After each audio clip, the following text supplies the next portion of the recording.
Pessoal, eu vou pedir a atenção de vocês aqui por alguns minutinhos, lembrando que as aulas agora consistem no tempo para vocês produzirem, né? Mas eu quero mostrar alguns recursos do Animate que podem ser úteis dependendo do projeto de cada um, tá? Mas que são lógicas importantes de quando a gente trabalha com programas gráficos em geral, não só o Animate. Inclusive alguns programas de edição, programas de tratamento de imagem, e ele tem essas funcionalidades equivalentes em outros programas de animação também. Eu quero mostrar para vocês como é que a gente faz a lógica da máscara, tá? A máscara no software gráfico, ela consiste num buraco na tela, tá? Você faz um buraco, você desenha um buraco e você mostra apenas o que está atrás do buraco. Basicamente, a máscara é isso. Então, farei o seguinte para mostrar para vocês essa lógica da máscara. Eu vou abrir aqui no browser, né? Vou pedir aqui uma paisagem numa busca pelo Google Imagens, tá? Vou abrir aqui uma paisagem qualquer. Vou fazer esse da paisagem apenas porque eu quero uma imagem bonita para servir de exemplo do que eu vou mostrar para vocês, mas depois eu extrapolo isso em algumas outras possibilidades. Então vou pegar a imagem, copiei a imagem e colei a imagem dentro do Animate. Até aqui tudo bem, pessoal? Tá aqui uma imagem colada. Vamos encher tela aqui para ela. Tá aqui a minha imagem colada no Animate. Quando a gente traz uma imagem para o Animate, copiando e colando ou importando, se eu olhar na biblioteca, ela vem explicado aqui, ó, que é um bitmap, tá? Nesse caso, ela chamou também a imagem de bitmap porque eu copiei e colei. Se eu tivesse importado a imagem de uma foto que está salva no computador, ela vem com o nome da imagem que eu importei, mas ela vai para a biblioteca também. Importante dizer que quando a gente tem um objeto, uma imagem, um bitmap, uma foto, um PNG, e aplicado dentro do meu projeto do Animate, ela não tem propriedade nenhuma, tá? A única coisa que ela tem de propriedade, além da identificação dela ser um bitmap do nome original da imagem, que nesse caso não tinha nome, porque eu copiei e colei de um print, ela tem aqui a posição que ela está na tela, né, o XY, e a largura e a altura dela, que é a largura e a altura do que eu copiei e colei, tá? Então, a gente até consegue mudar o tamanho dela, alguma coisa assim, mas, em geral, para o Animate poder lidar com essa imagem, poder trabalhar atributos dessa imagem, ou poder até animar essa imagem, ela precisa aquela regrinha de ser convertida em símbolo. Vocês lembram? No Animate, tudo tem que ser símbolo. Nesse momento, eu não vou lidar com isso agora, porque eu quero mostrar outra coisa para vocês, que é a lógica da máscara. Como funciona a máscara no Animate? Eu vou criar uma camada nova. Todos vocês estão familiarizados com a estrutura de camadas do Animate, certo? Eu criei uma camada nova. Vamos olhar aqui como é que está a nossa estruturinha. Ó. Eu tenho a camada 1 e a camada 2. A camada 1. Tá vendo que a gente vem aqui, ó, esse cinzinha com uma bolinha pretinha. Ou seja, essa camada 1 está preenchida, onde está a minha imagem. Camada 2 está vazia, tá vendo? Ó, esse cinza aqui mais escuro com o buraquinho vazio dentro. Então, quando eu clicar na camada 2 e desenhar, por exemplo, um círculo na camada 2, ó. Ok? Fiz uma bolinha aqui na camada 2. Com o botão direito do mouse na camada 2, eu posso mudar os atributos dela. Então eu posso bloquear, ocultar, posso criar camadas novas, posso copiar camada. Eu mostrei para vocês o lance de copiar camada quando a gente estava fazendo o rigging e tal. E eu tenho aqui uma opção chamada guia, não vou usar isso agora, e essa aqui chamada máscara. Quando eu ativar a opção máscara, o que estava nessa camada, que eu chamei de máscara, se transforma para o programa num buraco. Ou seja, o que está embaixo da máscara, e o íconezinho muda, ó. O que está embaixo da máscara só vai aparecer o que está atrás do buraco. Ok? Então, essa lógica, por exemplo, de fazer um buraco para mostrar só um trecho, ele tem diversas possibilidades. Uma delas é, se eu copiar esse cenário aqui, tá? Vou transformar esse cenário num símbolo e vou copiá-lo numa camada separada. E aí eu vou fazer um sanduíche aqui, ó. Eu tenho a máscara ativando em cima de uma camada que tem o meu cenário original. E agora eu fiz uma nova camada que não está obedecendo a máscara. E eu vou fazer um tratado desse cenário. O que eu vou fazer nesse cenário aqui? Eu vou tirar brilho, efeitos de cor na propriedades do símbolo, do objeto, e deixei aqui mais escuro. Tudo bem? Olha que legal.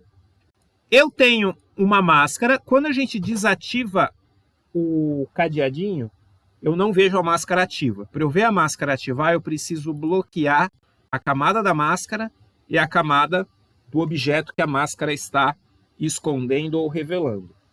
Nessa camada de baixo, eu tenho o fundo escurecido. Ao fazer isso, eu simulei como se fosse um foco de luz. Como é que eu fiz isso? Eu peguei a mesma imagem, coloquei ela em camadas separadas. Uma das camadas, a imagem está escurecida, eu tirei brilho. Na camada de cima ela está original. Beleza? Aí, na camada da cor original, que é mais clara, eu em cima dessa camada somente tem a máscara aplicada. Quando eu fiz o recorte, o buraco, ele faz um buraco da imagem sobre ela mesma. Como eu tenho duas versões da imagem, uma mais escura e uma mais clara, eu gero esse efeito aqui de iluminação. Eu não sei se faz parte do repertório de vocês. Para minha geração isso era muito mais comum, porque a minha geração cresceu assistindo as animações da década de 30, 40 e 50, que eram exibidas na TV ao longo dos anos 70, 80 e 90. E era muito comum você ter alguma animação do personagem fugindo da cadeia. E lá com aquele uniforme listradinho, e aí você tem o holofote procurando o personagem enquanto o personagem está fugindo.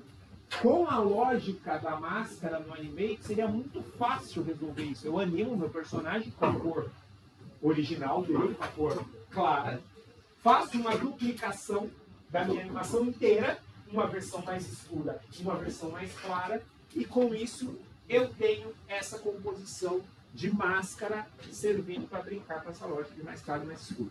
Não seria mais fácil só pegar um layer, encher ele de preta, e aí fazer o buraco aqui e usar ele transparente? Também é possível. Porque você poderia mover e você poderia ficar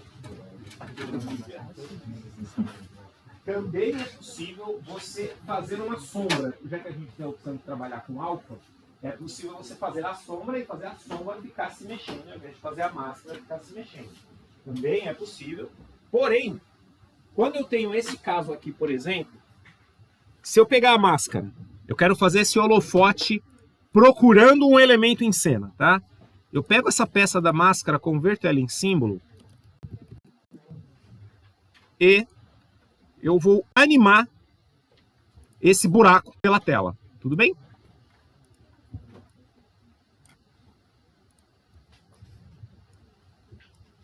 Ok? Ao aplicar ele funcionando, esse processo, qual que é a vantagem desse processo em relação ao que você propôs? Que é válido também, tá? Mas nesse processo aqui, eu tenho uma vantagem, que é eu só preciso me preocupar com a atenção focal da animação, que é onde estaria a luz.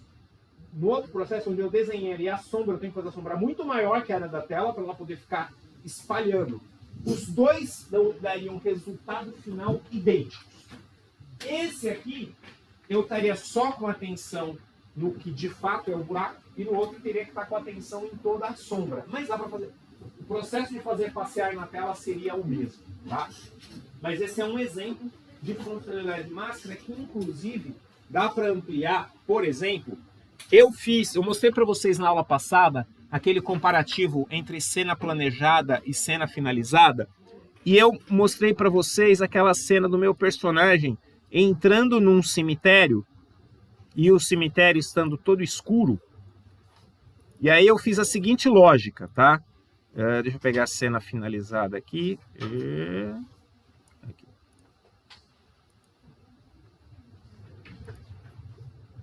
Ele deu esse aviso porque eu fiz ele num... Aqui é o seguinte, como é que tá a lógica dessa sequência aqui, ó? Você vê que tem um monte de estrutura de camada, tá? Porque eu fiz o cenário separadinho, né?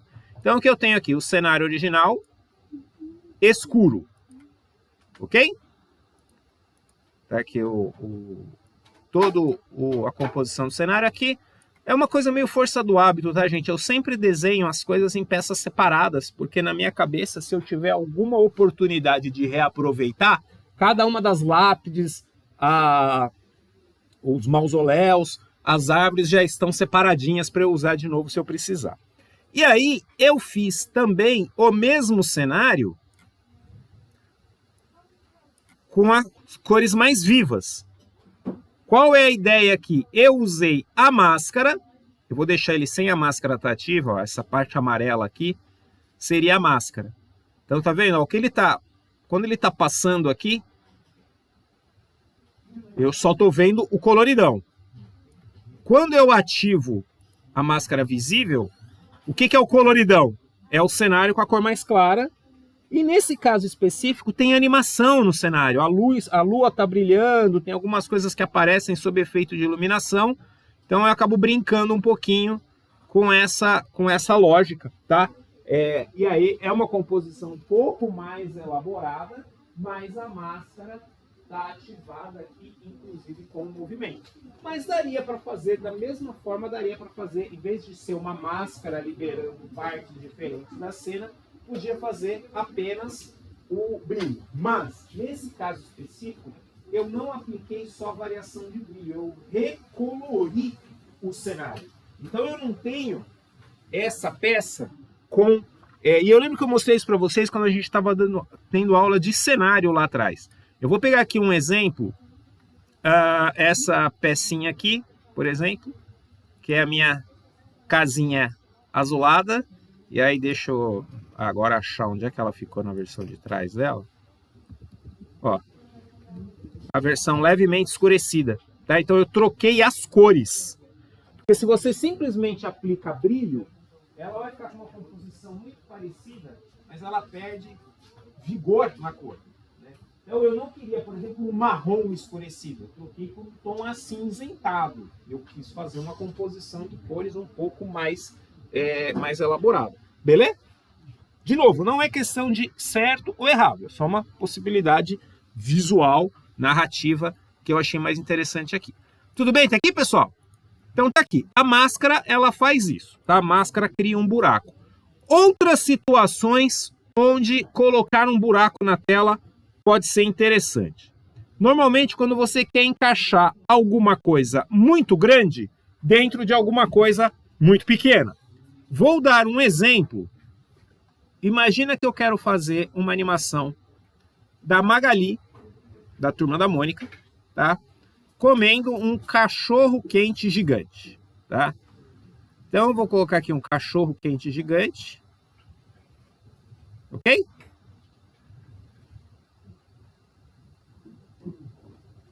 Tá aqui um cachorro quente gigante. E aqui eu tenho a Magali, com a boca bem abertona, para comer o cachorro quente gigante. Tudo bem até aqui, pessoal? Beleza? Então eu vou pegar aqui o cachorro quente. E como a gente faria para Magali comer esse cachorro quente gigante? Eu vou empurrar o cachorro quente para dentro da boca da Magali, certo? Bom, o que aconteceu aqui? Ele atravessou a cabeça da Magali, empalou a cabeça da Magali. E não era isso que eu queria. Qual que é a solução para isso? Eu vou criar, em cima da camada do cachorro-quente, uma máscara. Como é que eu vou fazer essa máscara? Eu vou desenhar, vou chamar de desenhar um buraco, tá?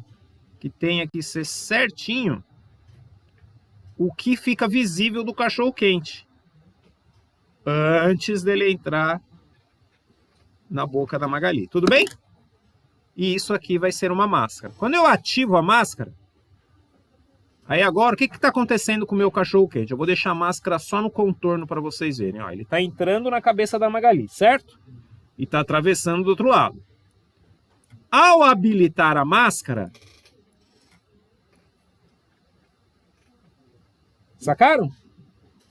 Tá aqui a Magali comendo um cachorro-quente gigante. Quem está pensando coisas diferentes do que eu desenhei, eu não sou responsável pela imundície da mente de vocês, tá?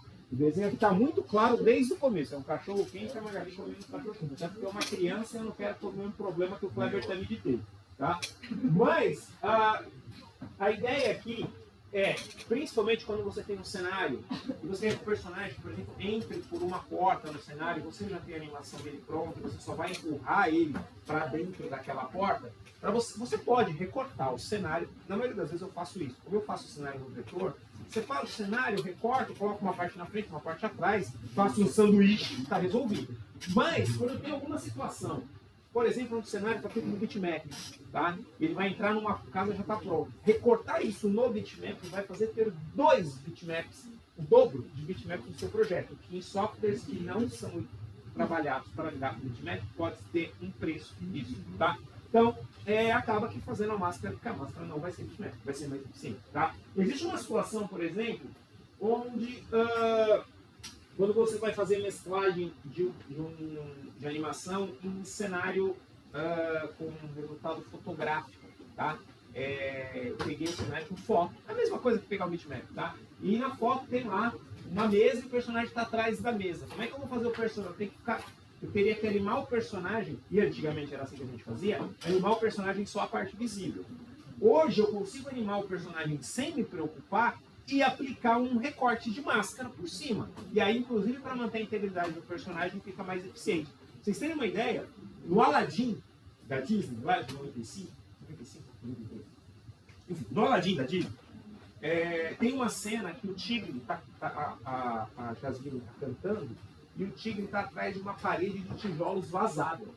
E a parede de tijolos vazada não foi desenhada como uma parede de tijolos vazada. Ela é uma peça de cenário. O tigre aparece atrás da parede e não está vazada a parede. Tá? É um detalhezinho, é uma cena hiper curtinha, poucos segundinhos. A gente presta atenção quando já está com o olhar de animador. Na cena você nem se liga que aquela parede era para ser tijolo vazado.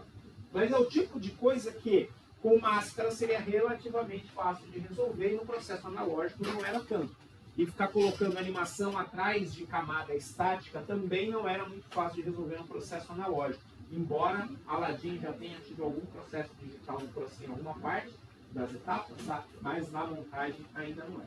Tudo bem até aqui, pessoal? Então, a ideia da máscara, gente, ela, num primeiro momento, é isso. Eu vou fazer uma coisa grande, caber dentro de um buraco pequeno. Por favor, não levem isso para esse lado. Ou eu posso fazer essa brincadeira de iluminação. Mas aí eu quero mostrar para vocês o uso que eu mais faço de máscara nas minhas animações. Vocês devem estar muito familiarizados com a ideia do olhinho esbugalhado. Eu vou trocar aqui a cor de fundo do meu cenário para um fundo cinza, porque eu vou fazer personagem com o olho branco, né? Com o branco dos olhos aqui. Vocês estão familiarizados com o personagem que tem um olhinho assim, certo? Até aqui tudo bem? Beleza? Tá. Como é que eu posso fazer esse personagem piscar? E aí é o que eu quero mostrar para vocês. Eu posso fazer um quadro a quadro, ir desenhando a pálpebra de cima para baixo e tal, ok? Ou eu vou pegar esse... Deixa eu apagar aqui, tem um contorninho vazando aqui que eu não quero. Eu vou pegar esse olho aqui e eu vou converter em símbolo. Tudo bem? Vou converter em símbolo olho pisca.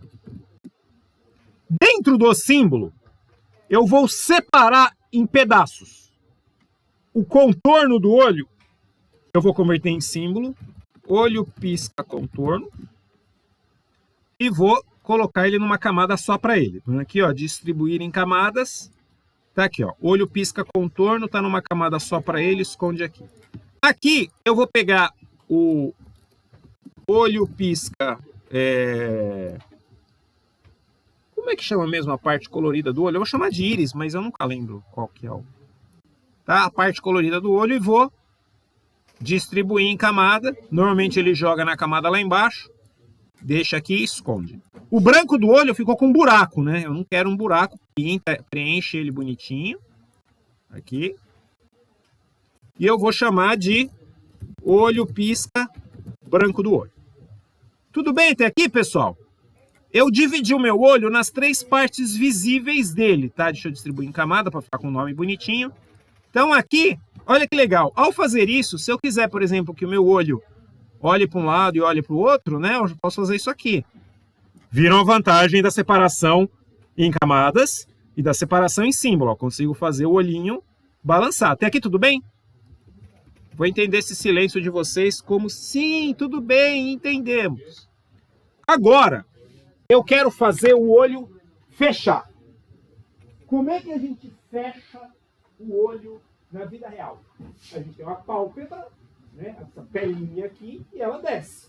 E a de baixo sobe um pouquinho. Na verdade, é mais a de cima que desce, que a de baixo que sobe, mas na animação a gente acaba subindo um pouquinho de baixo também. Então, o que eu posso fazer aqui? Deixo o meu contorno separado de uma camada aqui em cima, tá? Porque tudo que vai acontecer no meu olho vai acontecer dentro do olho, embaixo do contorno. Isso é importante, porque quando você deixa o contorno misturado com a máscara, dá algumas outras dores de cabeça que eu mostro depois. Então eu venho aqui, crio uma camada nova, embaixo do contorno, mas em cima do que eu chamei aqui de íris. Eu vou desenhar a pálpebra. Tudo bem? Vou dar uma leve curvadinha aqui. Curvadinha aqui. E agora eu tenho aqui meu olho pálpebra. Vou clicar com o botão direito do mouse e vou distribuir em camada, porque é o seguinte, aí fica com o nome a camada olho pálpebra. Olha que legal. Então eu tenho aqui, eu vou colocar uma nova camada embaixo aqui, para ser a pálpebra de baixo, posso usar mesmo. Olha que legal, meu olhinho fechado. Meu olhinho está fechado, mas na verdade ele tem que fechar e abrir, né? Então deixa ele aberto primeiro. Opa. Eu crio um quadro-chave, interpolação, fechou, fica fechado um pouquinho e uma interpolação de novo para ele abrir. E o ideal, pessoal, é fazer o olho abrir um pouquinho mais rápido do que ele fecha, tá? Ó, fechou e abriu. Tudo bem até aqui? Faz sentido para vocês? O problema é, a pálpebra está visível o tempo todo. E eu só queria a pálpebra visível no momento em que o olho vai fechar. Como é que eu resolvo isso? O formato do meu olho está definido pela peça que eu salvei como símbolo, que é o branco do olho. Lembrem que eu fiz o desenho do olho, contorno, um círculo branco com contorno e preenchimento. Eu transformei em símbolo o contorno separado do preenchimento. Lembra quando você estava fazendo o robô? Que às vezes sem querer você convertia em símbolo só uma parte e não a outra? Tem um propósito. Eu converti em símbolo o contorno para deixar ele isolado. Eu vou até esconder o contorno aqui para ele não comprometer a nossa percepção do que está rolando. Deixa ele escondidinho aqui, tá? E agora eu tenho o branco do olho lá embaixo. Eu vou pegar essa peça que eu já tenho, que já está pronta, e vou criar uma camada em cima da pálpebra e vou colar esse branco do olho exatamente no mesmo lugar onde está o branco do olho visível. E esse aqui eu vou transformar em máscara. Olha que legal, deixa eu ignorar a outra pálpebra. Viram? Só que, se vocês olharem aqui na linha do tempo, essa camada 8 aqui, que eu vou chamar de olho branco máscara, só para a gente identificar. Tá vendo que ele fez esse íconezinho que parece a bandeirinha do Japão negativa, tá? Eu tenho aqui, ó, é um retângulo com um buraquinho. É justamente o que a máscara é, um buraco. Então eu tenho aqui uma folha recortada com buraco. O que eu tenho aqui embaixo? Uma folha recortada com buraco e uma dobrinha. O que isso significa? Ó, tem uma hierarquia aqui. Tá? Então, essa camada está sujeita ao que essa camada está determinando. Essa camada está dentro dessa máscara. Ou seja, enquanto eu estiver com as camadas travadas, eu consigo ver ela funcionando.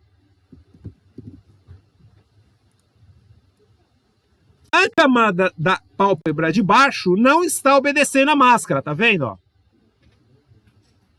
que eu tenho que fazer? Eu tenho que fazer ela, subir ela um pouquinho, ó. Clico nela, empurro ela um pouquinho para cima, ó. Agora ela obedece. Não mudou nada na visualização, porque eu tenho que travar a camada para poder enxergar. Quando eu travar, tá aqui, ó. E eu visualizando o contorno, pronto. Tá aqui meu personagem com o olho piscando. E, gente, guia para animar Sapo Brothers, tá? Aí eles têm 2 olhos, ó, isso aqui. Quando eu tiver minha linha do tempo rodando, ó, tá aqui meu personagem piscando. Aí o que eu faço? O resto do personagem. Vou fazer aqui, ó. Cabeça sapo, por exemplo.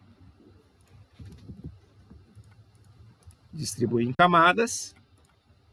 Inclusive, se eu quiser fazer uma personagem mudar a posição, lembra aquele truque que a gente usou lá no turnaround, tá? Aqui, ó.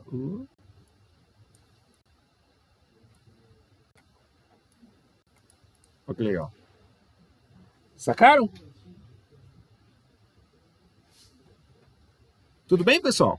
Então eu vou até incluir. Ah, isso aqui não é um sapo. Vamos fazer isso é um boneco narigudo, vai. Bota um Muppet. Bota o nariz dele aqui. Aumenta um pouquinho o nariz dele aqui. Ó, aquela percepção tridimensional, tá? Sacaram, pessoal? Essa é a utilidade prática da máscara mais recorrente. A que eu mais uso, tá? Quando eu faço um boneco com o olho esbugalhado, qual que é o truque dentro do Animate? Você tem que fazer o símbolo do olho completo. Aí eu quero que o olho olhe para o outro lado. Eu tenho que ficar duplicando esse símbolo. Então eu vou ter olho 1, olho 2, olho 3, olho 4, olho 5, olho 6. Olho com cara de tédio, que é quando ele está, né, o cara de sono. Olho bravo, né, aí com a pálpebra inclinada assim. Olho com dó, aí ela inclinada ao contrário. E aí tem que ficar fazendo ali um gerenciamento para isso funcionar. Quando eu animo meus personagens, eu quero, por exemplo, que eles olhem para trás. Uma das coisas que eu costumo fazer é fazer ele trocar a direção de olhar enquanto pisca. Então ele está com o olho olhando para frente. Na hora que fecha, eu troco o símbolo pelo olho que olha para trás. Quando ele abrir, opa, já é o outro olho. Assim eu pouco e tenho que ficar fazendo um movimento de olho. Embora o movimento de olho seja extremamente importante para dar ao seu personagem vida. Tá? A vida do personagem, muitas vezes, é percebida. Tanto que aquilo que faz, porque a gente apanha até hoje no 3D, o 3D que tenta ser mais realista, é o lance do olho morto. No olho, até o Vale da Estranheza denuncia muito pelo olho. Tem essa piada no filme de Tic Tac.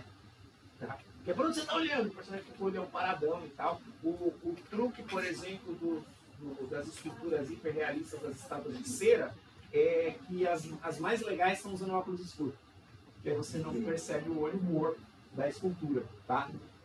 Então, esse é um truque pra gente usar máscara que pode vir a ser útil para vocês, dependendo do que vocês estiverem fazendo. Dá para fazer umas combinações um pouco mais elaboradas quando a gente brinca com essa ideia do olho piscando. Eu vou abrir para vocês uma referência pessoal, eu vou abrir no programa velho, porque eu não quero que demore muito para abrir.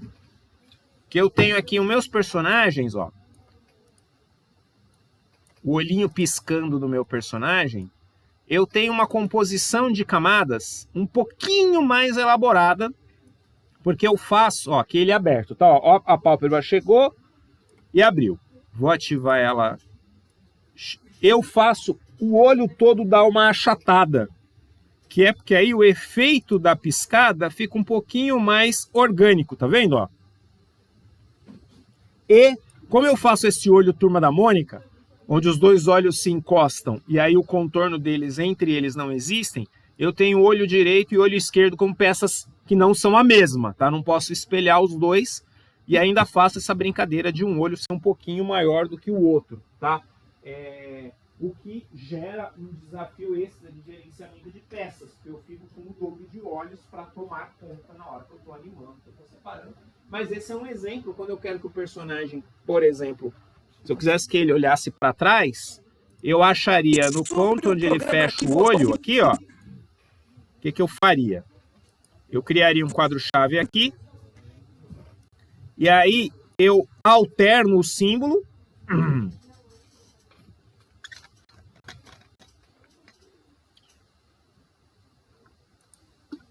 Por exemplo, aqui para ele olhando para cima. Vai aqui, ó.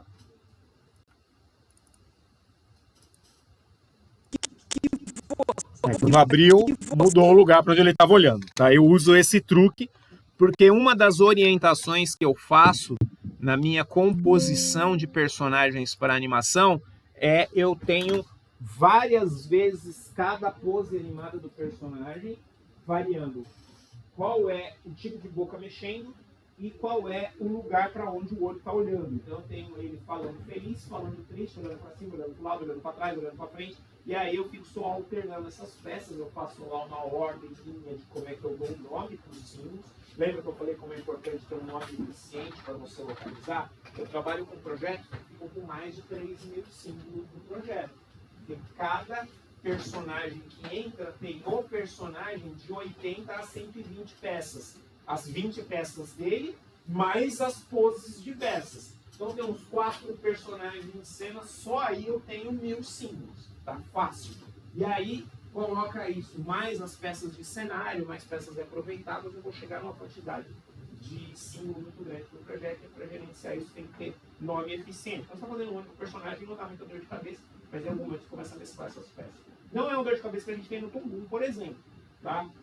Porque no Toon você não entra em conflito com nomes parecidos de tags diferentes, porque normalmente eles estão agrupados. No Toon você está agrupado, mas se vocês não fazem um gerenciamento eficiente na NodeView, você fica se perdendo quem está onde, quem se mexe com o quê. Não sei se vocês já estão fazendo alguma animação no Toon que tem que colocar mais de um personagem em cena, que é onde tem uma necessidade de fazer aqueles agrupamentos da NodeView para você não bagunçar o que é a peça de um com o que é a peça do outro. E no Animate tem o agravante que a gente tem que ficar lidando com as camadas, e as camadas ficam visíveis o tempo todo, embora tem gente que faça organização de camada no Animate por pasta. Eu particularmente odeio essa solução, porque para mim é pouco prático, mas aí vai de cada um. Tudo bem? Então, pessoal, o que eu queria mostrar para vocês hoje de conteúdo extra do Animate era isso, tá? Na nossa próxima aula, não, próxima aula não. Como eu coloquei um bitmap, deixa eu mostrar agora que é curtinho, eu aproveito e mostro agora. O Animate tem uma possibilidade também. Eu coloquei aqui um bitmap, tá? Poderia usar o bitmap como cenário e eu coloco meu personagem para andar na frente. Então eu fiz o meu cenário no Photoshop, tá? Problema nenhum em relação a isso. A questão é que o Animate ele não lida muito bem com muitos bitmaps. Na verdade, o Toon também não. Mas tem uma coisa legal que ele faz com o bitmap, que é o seguinte. Eu vou abrir aqui no meu Google Imagens. Vou pegar aqui um fundo de parede de tijolo. Tudo bem? Uma coisa importante que vocês precisam ter em mente, pessoal, é que essa imagem aqui, tá? Ela tem direitos autorais. Ok? Normalmente, quando você faz uma composição de uma imagem... Oi? Não é só uma parede de tijolo, mas alguém fez essa parede de tijolo. Se você quer uma parede de tijolo, você faça a sua. Tá? Quando a gente faz uma composição de imagem, utilizando imagens existentes, normalmente o que acontece é que a hora que você for aplicar isso no seu projeto, você vai descaracterizar tanto o projeto que não fica reconhecível. Mas, não se engane.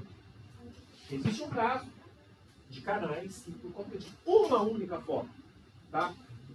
Tomam strike e podem, strike que gera banimento do YouTube /Google é vitalício. Tá? O Google sabe quem é você quando você tenta criar conta nova. tá? Então, propriedade intelectual, direito autoral, ele vale para absolutamente qualquer coisa que tenha sido devidamente registrado, tá? Mas vamos lá, para fins educacionais não tem problema. Eu vou pegar aqui o tijolinho, tá? E vou aplicar esse tijolinho no meu Animate, ok? Seguinte, quando você tem uma peça aplicada no Animate, se você clicar aqui, ó, com conta-gotas em cima de uma imagem, olhem o que acontece com... Ele pega a cor específica. Agora, se você pegar a imagem e aqui em modificar, clicar em separar, agora isso aqui é um retângulo pintado com uma foto. E se eu for com conta-gotas agora, olha o que aconteceu com a indicação de qual cor eu peguei. Estão vendo aqui, ó? Ou seja, se eu for desenhar alguma coisa agora, o desenho usa a imagem como cor. A imagem é uma textura. Inclusive, se eu quiser fazer uma parede gigante, tá? Eu venho aqui e pronto. Então é possível que a gente pegue uma referência de imagem e aplique como textura. Eu já fiz isso algumas vezes, tá? Eu peguei textura de metal enferrujado para fazer um robô velho. Então eu aplicava. Tem que tomar alguns cuidados. Primeiro, quando você coloca muita textura, tanto no Animate quanto no Turbo, quando você coloca muito bitmap, que é o bitmap aplicado aqui, tá? Quando você aplica muito bitmap, acaba acontecendo de você ter uma sobrecarga de memória. Ou seja, ele começa a não conseguir exibir mais os bitmaps. Fica exibindo só telas vermelhas. Tá? E ele às vezes não avisa isso. De repente, o que é esse vermelho aqui? Era um bitmap que estava aplicado. O ideal, o que a gente acaba fazendo, isso vocês vão aprender mais para frente no curso, eu substituo aquela peça numa pós-produção. Normalmente a gente gerencia bitmap, a gente gerencia imagem, no After Effects e tudo mais. Mas para mostrar que para algumas coisas a gente consegue fazer por aqui. Se vocês perceberem, dá para ver direitinho onde a imagem cortou, né? Porque não era um modular perfeito. Né? Quando eu copiei a imagem original, né? A imagem original não estava pensando em ser... Ela é um muro pronto e não um pedaço de muro para repetir. Mas, se eu fizer... E aí, como a questão do por que eu vou copiar um muro se eu posso fazer o meu muro? Eu vou fazer o seguinte. Eu vou fazer aqui uma estruturinha do que eu quero que seja o meu muro, tá? Então, eu vou fazer aqui laranjinha, laranjinha, laranjinha. E aqui o cinzinha do cimento. Tudo bem? Eu vou selecionar isso aqui e vou converter em bitmap. Agora isso aqui é uma peça. Ó, se eu aumentar bastante, eu consigo ver que a qualidade dela já ficou menor, né? Porque é o... E agora, convertido em bitmap, eu vou fazer... Eu acho que eu não, desculpa, não era para ter convertido em bitmap ainda. Peraí. Eu vou quebrar ele assim.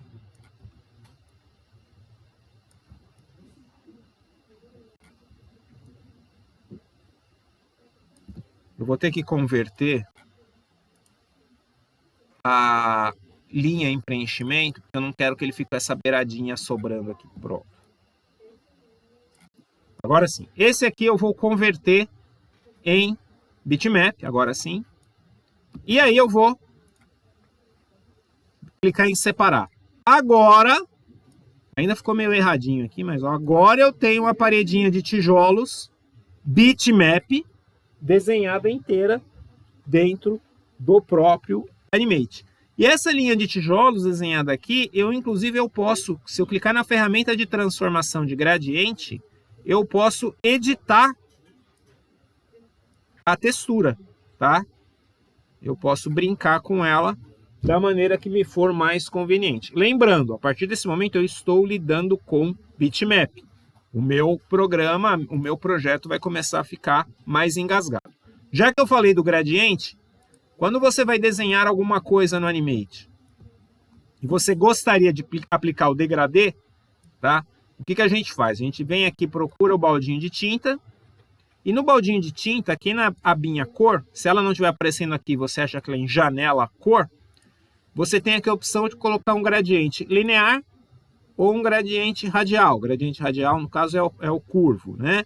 A bolinha. Eu venho aqui, faço uma variação de 2 ou mais cores e ele aplica, permitindo, pela ferramenta de transformação de gradiente, que eu mude a posição, tá, do meu gradiente. Nesse caso, eu quero inverter, que eu quero que seja mais claro de fora do que para dentro, tá? Então, aqui a gente pode brincar com gradiente. E vocês podem escolher aqui, ó, se eu quero que seja o gradiente, o linear, ou quando é um preenchimento de bitmap. E aí ele vai te dar a opção de trabalhar com todos os bitmaps que você já importou para o projeto até então. Então, pessoal, essa é a ferramenta que o Animate permite vocês trabalharem tanto com degradê quanto com a inserção de um bitmap para virar textura. Quando vocês sentirem a necessidade de usar isso, usem com muito cuidado, tá? Primeiro porque um dá uma esgarçada no uso da máquina, no uso do software, e o outro porque degradê gera um resultado meio grosseiro, tá? É muito difícil produzir um degradê que dê um resultado interessante, tá? Normalmente ele dá uma denunciada, e lá tá usando degradê, tá? Então, tem que usar com cuidadinho. Tudo bem até aqui, pessoal?